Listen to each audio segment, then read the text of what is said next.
Well, now that it's dried up some, got the soil conditioner out here. I'm gonna fix this pasture road here. It's all rutted out, so get it graded out before it starts raining again. Gotta push some of the dirt back. One of these days we'll get all this rocked. Got it rocked up there coming to the gate. I need probably 10 more dump truck loads of rock through here. But I'll just keep it graded with this.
Alright, so I got all that gravel spread here. The lean-to will come out to this side at 16 feet. So the new road is going to go right up and around back through there. And then I'll dig out some of this topsoil, and this will get gravel too. But since we're pouring the footers over there for that building, we're going to have the concrete truck pour all these too. So that's what we're working on here with this.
Well, we got the footers all concreted in. We got the lean-to holes I dug with the auger and the plates put in.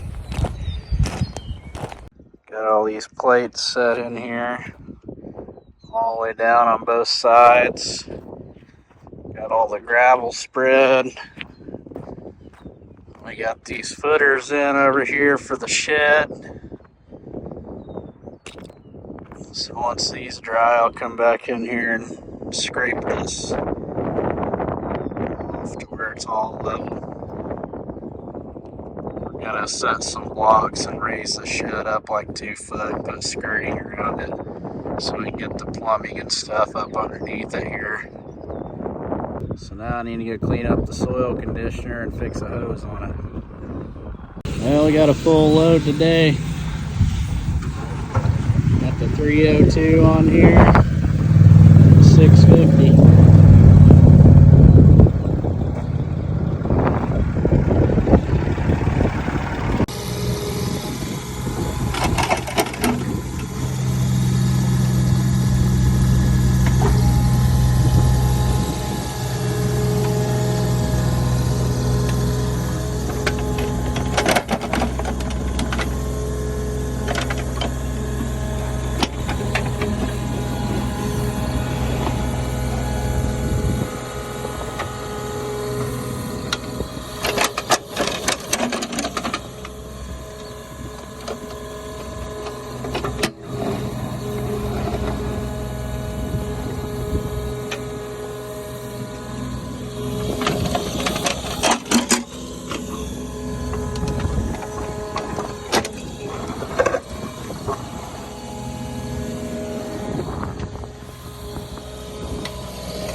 Alright, check out this Milwaukee M18 30-degree framing nailer I just got. This thing is awesome. I've been wanting one of these for a while. It's battery powered, got the 6.0 battery on it, and we're going to shoot some nails. So it's got an on and off switch here. You just hold it down to turn it on. This blinks when the battery's low. So you got trigger actuated nails, which in this mode, or you got bump actuated nails. So I always use the bump actuated.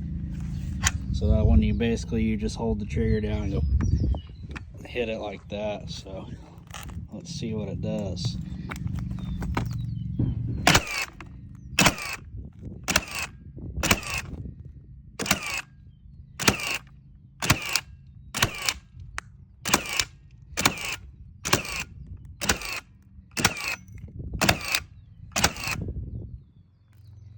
Seems like it works pretty good. Well, I sold my set of 2.5K pallet forks to a buddy of mine. I'm going to run over to Bobcat and pick up a set of 4K heavy-duty pallet forks in place of these. Well, we're back with the new pallet forks. I got it put on here. Picked these up at White Star. They're They're about $1,000. They are 4K heavy duty pallet fork frame. There's only one problem with them. My old forks used to say made in the good old USA. Now look what they got on here. But anyway, I like the center being cut out. It's a lot better. Those other ones you had to crawl in from the track, but getting up here would be way easier now. So pretty excited about that because I use pallet forks a lot. On this step over here, if you want to get in from the side, that is removable with a little pin right there. Anyway, put these to good use. Well, I got two things to fix today. One is the window on the Bobcat, and the other is this leaking hydraulic hose on the tractor here. Right here, this line is leaking pretty bad. These are quick connects. So this one broke about a year ago, so we just tack welded it up to get by for a little while. So anyway, so now that that's welded in there, I got a whole new line and a new thread in piece. So I got to get that somehow unthreaded. Maybe some vice grips or something, and pull that line out, and it goes through the loader beam up here and attaches right here. So I got a new line for this coming. Just waiting on UPS. Should be a pretty easy fix. Also, I got a new cover for that I'll put on once we fix that line. My sliding glass window on the Bobcat broke out the other day. I went to shut it, and as soon as I pulled it and made it to like this hole to shut it, it just shattered. So I don't know if there was like a small crack where the knob was, and then the pressure on it just made it bust. But I got a whole new window coming. It's like $100. Kind of sucks, but could have been more expensive. But anyway, when that gets here, we'll get it put in. All right, so I got this broke loose with some vice grips, so I'm just gonna cut this hose right here. Maybe.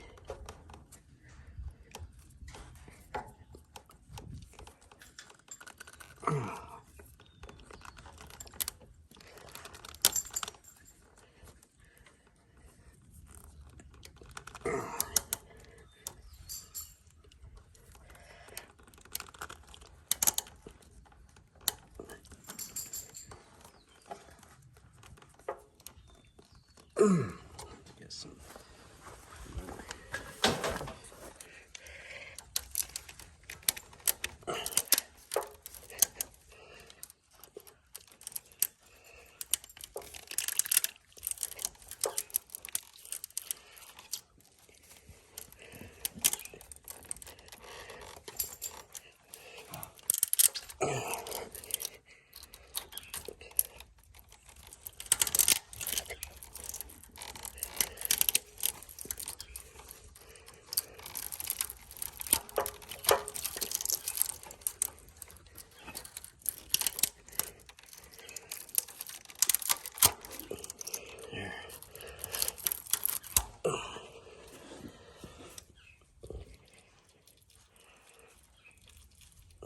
Had it loose.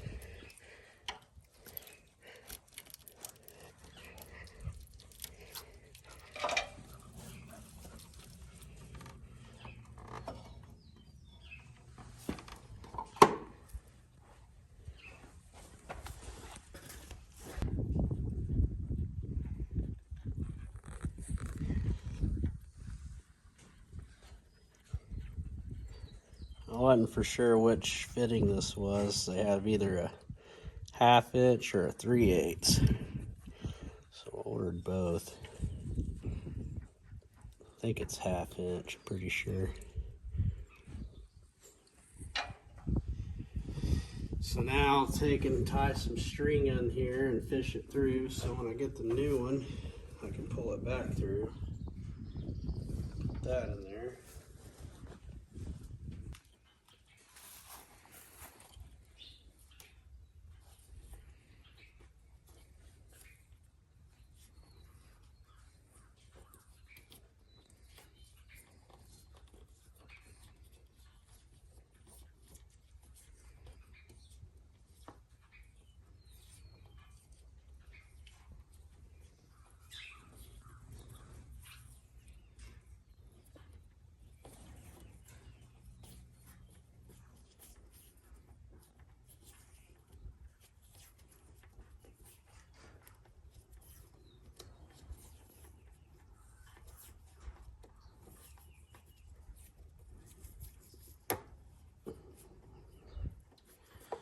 Alright, now should be able to pull this up through there.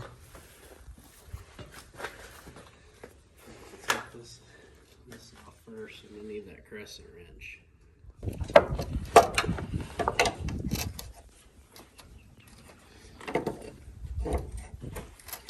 That wasn't on there that tight.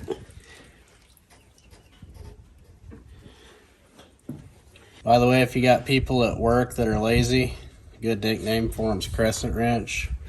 And we call some people crescent wrench because when the work gets tough, they slip off. So remember that one.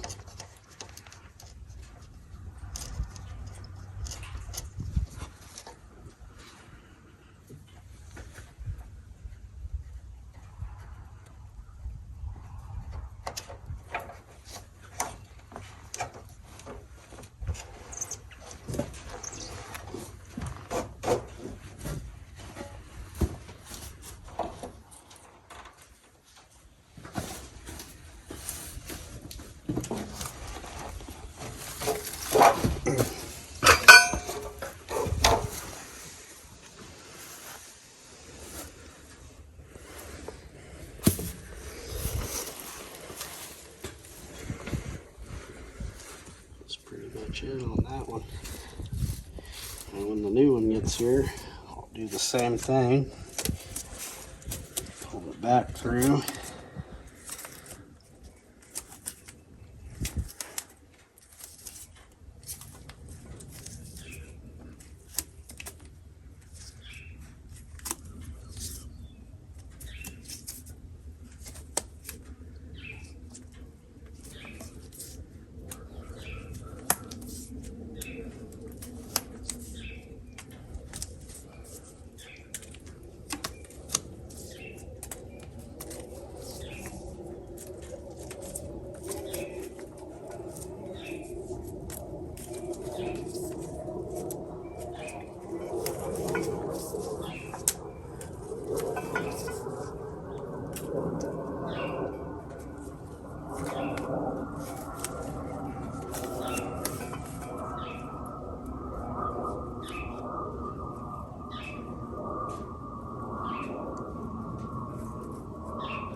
Leave that like that for now.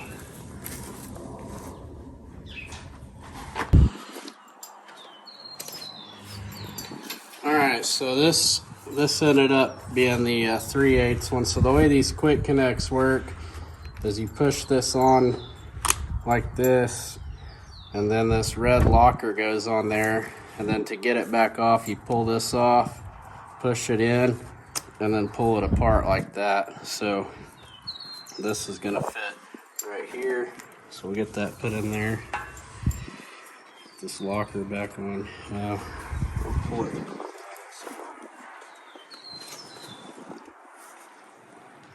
Don't break it off.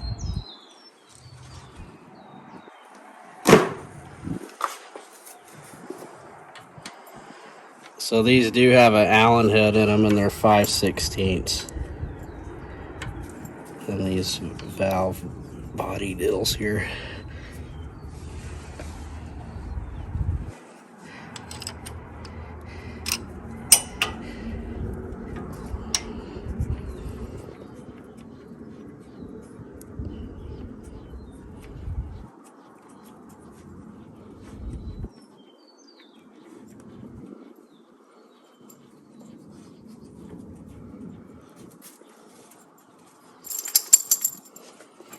So I think those are the 1/2-inch ones. They look bigger now that I look at it. So we'll just save that one.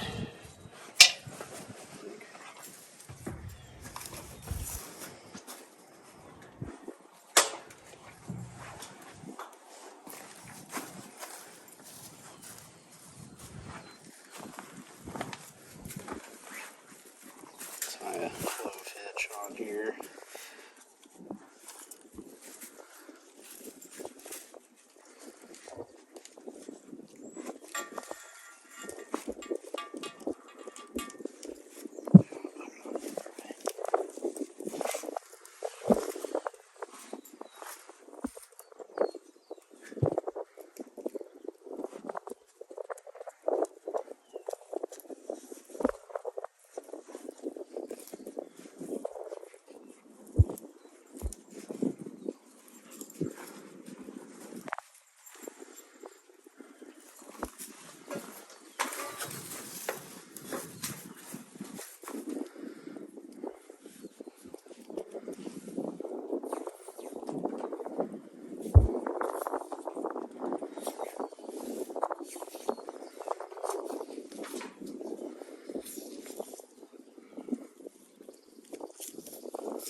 tape.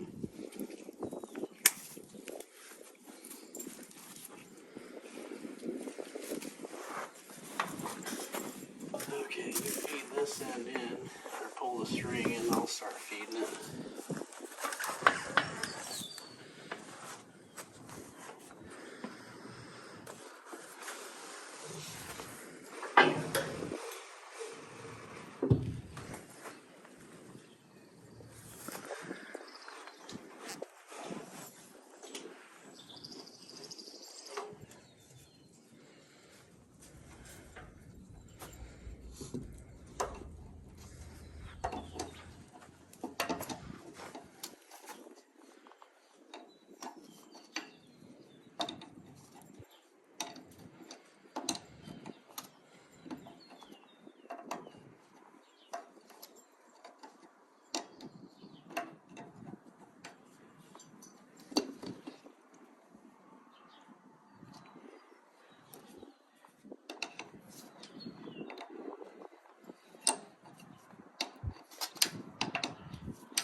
Pretty sure I did when I ran my finger on there. Where'd that red piece go?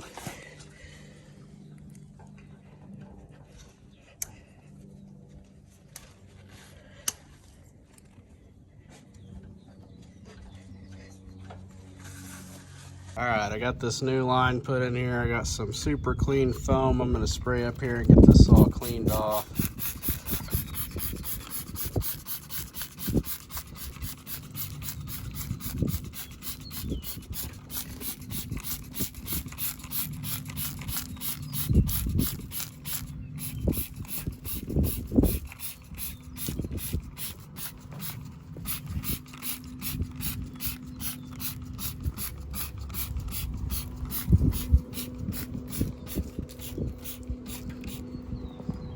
Set on there for a minute and then I'll power wash it.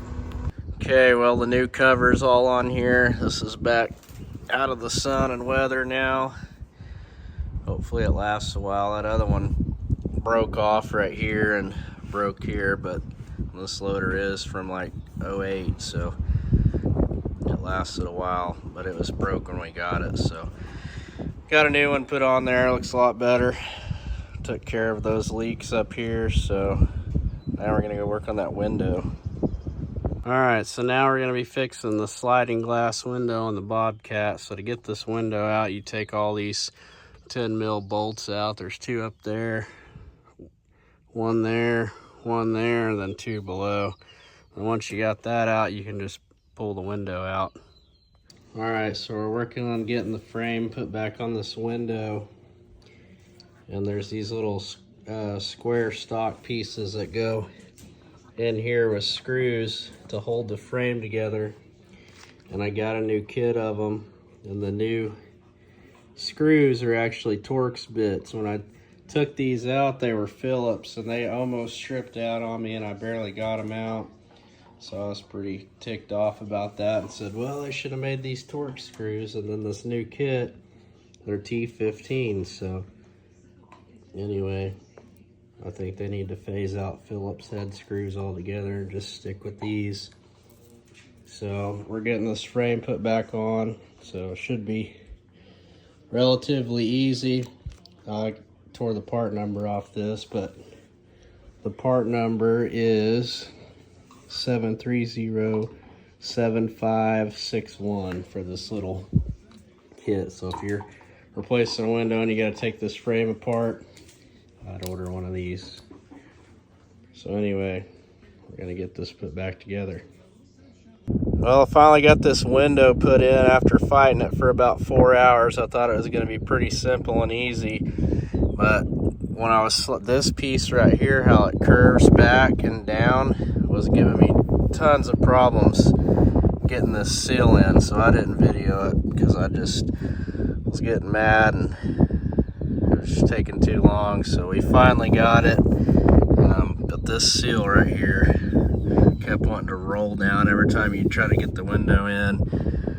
But after a while we finally got it and got it put in, got it back up here, put a new knob kit on it, so it doesn't rattle either. The old one rattled a little bit, so this one's nice and tight and doesn't rattle. So got that off the list.